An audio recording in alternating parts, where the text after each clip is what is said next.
எல்லாருக்கும் வணக்கம்.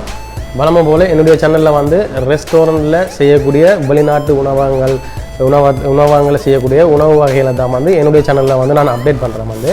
ஸோ அந்த வகையில் இன்றைக்கி நீங்கள் பார்க்க இருக்கிற சாப்பாடு என்னென்னு சொல்லி சொன்னால் ஒரு சைனீஸ் சாப்பாடு வந்து, அதாச்சும் வந்து மாட்டிறைச்சியில் இந்த மென்மையான பகுதியான மாட்டிறைச்சியை எடுத்து வந்து வெங்காயத்தோட நல்லா வந்து கரமலைஸ் பண்ணி, அதாச்சும் வந்து இனிப்பு தன்மையான ஒரு சோயா சோஸ் எல்லாம் விட்டு செய்யக்கூடிய ஒரு சாப்பாடு வந்து நல்ல சூப்பராக இருக்கும். நாங்கள் வந்து ரைஸோடு தான் இந்த சர்வ் பண்ணுறோம். நாங்கள் இந்த வீடியோவை முழுமையாக பாருங்கள், ஸ்கிப் பண்ணாமல். அப்போ தான் எப்படி செய்கிறேன்னு உங்களுக்கு தெரியும். மிக இலவாக செய்யக்கூடிய இந்த சாப்பாடு. இந்த வீடியோ பிடிச்சிருந்தால் மறக்காமல் என்னுடைய சேனலுக்கு சப்ஸ்கிரைப் பண்ணுங்கள். கூடவே இருக்கிற பெல் பட்டனையும் ப்ரெஸ் பண்ணுங்கள். உங்கள் நண்பர்கள் ஒரு ஆள் 2 பேருக்கு சரி என்னுடைய வீடியோவை ஷேர் பண்ணிக்கொள்ளுங்கள். ஃபேமிலியில் உள்ளவங்களை கூட ஷேர் பண்ணிக்கொள்ளுங்கள். நன்றி. வாங்க வீடியோ எப்படி இருக்குன்னு சொல்லி பார்ப்போம். இதுதான் நான் இன்றைக்கு செஞ்ச சாப்பாடு வந்து பார்த்தீங்கன்னா தெரியும். அந்த பாஸ்மதிக்கு மேலே இதை வந்து நான் சர்வ் பண்ணிக்கிறேன். நான் செய்த அந்த மாட்டிறைச்சி இதை வந்து சர்வ் பண்ணிக்கிறேன். சைனீஸ் சாப்பாடு வந்து நல்ல ஒரு சூப்பரான சாப்பாடு. நீங்கள் கட்டாயம் ட்ரை பண்ணி பாருங்களோட வீட்டில் இலவாக செய்யக்கூடியது. இதுக்கு தேவையான சாமான் வந்து நார்மலாக அதில் வந்து வெள்ளை வெங்காயம் தான் பாவிக்கிறது. நான் வந்து வெள்ளை வெங்காயம் சிவப்பு வெங்காயம் இதில் பாவிச்சிருக்கிறேன். ஸோ வெள்ளை வெங்காயத்தை நீங்கள் நீட்டாக இதே துண்டுகளாக வெட்டி எடுக்கணும்.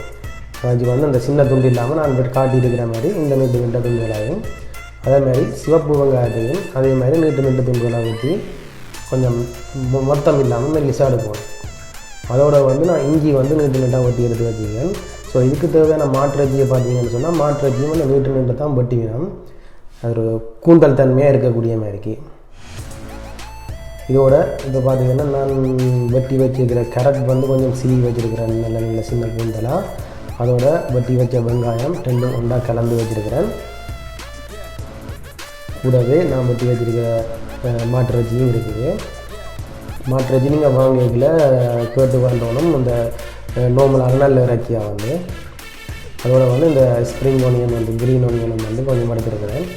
அதோட வந்து இந்த சோயா சோஸில் வந்து 2 சோயா சோஸ் இருக்குது. ஒன்று வந்து இனிப்பு, ஒன்று வந்து உப்பு. நான் 2 எடுத்து வச்சுருக்கிறேன். சோயா சோஸ் சலையும் சுக்ரியும்.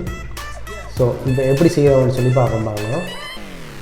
ஒரு பேன்ஸ் வந்து நான் சூடாக்கி போட்டு ஆயில் கொஞ்சம் விட்டுருக்கிறேன். அதெல்லாம் முதல்ல இஞ்சியை கொஞ்சம் போடுங்க. இஞ்சி ஃப்ரை இல்லைன்னு சொன்னாலும் பவுடரை நீங்கள் யூஸ் பண்ணலாம். அதோட சின்ன வெட்டி வச்சுருக்கிற வெங்காயத்தை வந்து ஃபுல்லாக அதுக்குள்ளே போடுங்க. ஒரு 2லேருந்து 3 நிமிஷம் வந்து இதை வந்து நீங்கள் நல்லா வதக்கி எடுக்கணும். நல்லா வதக்கி எடுத்தோன்னே இப்படி ஒரு கலருக்கு வந்துடும். கலருக்கு வந்தோடனே 2லேயும் ஒவ்வொரு கரண்டி சோயா சோஸும், ஒவ்வொரு கரண்டி இனிப்பு சோயா சோஸும், உப்பு சோயா சோஸும் போடுங்க. இது ஒரு 2 நிமிஷம் மறந்து வந்தோன்னா உங்களுக்கு தெரியுமா இருக்குது. அடுப்பை கொஞ்சம் குறைச்சி வச்சு செஞ்சீங்கன்னு சொன்னால் வெங்காயம் எரியாமல் இருக்கும்.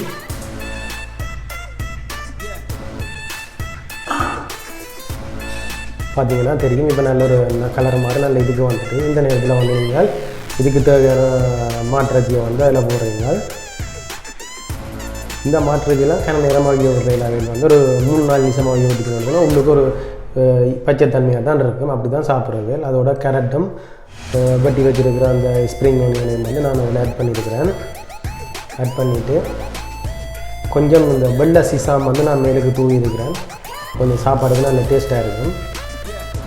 இதோட கொஞ்சம் உப்பு, கணக்கு உப்பு போடாதீங்க. ஏன்னா சோயா சோஸில் வந்து நல்ல உப்பு தன்மை இருக்குது. லைட்டாக உப்பு சேர்த்து ஒரு 3லேருந்து 4 நிமிஷம் வந்து இதை நீங்கள் மறுபடியும் இது பண்ணிங்க சொன்னால் ஓகே. இப்போ ரெடி ஆகிட்டு எப்படி கொடுக்கணும்னு பார்க்குறேன். ஒரு போலில் வந்து நான் ரைஸை வந்து கீழே போட்டுட்டு அதுக்கு மேலே வந்து நான் செய்த பர்ஃபை வந்து இது பண்ணுறேன். அந்த படியாக அதுக்கு ஏற்ற மாதிரி கலருக்கு ஏற்ற மாதிரி வைக்கிங்கன்னா சரி. ஃபுல்லாக மூடி வைக்காங்க.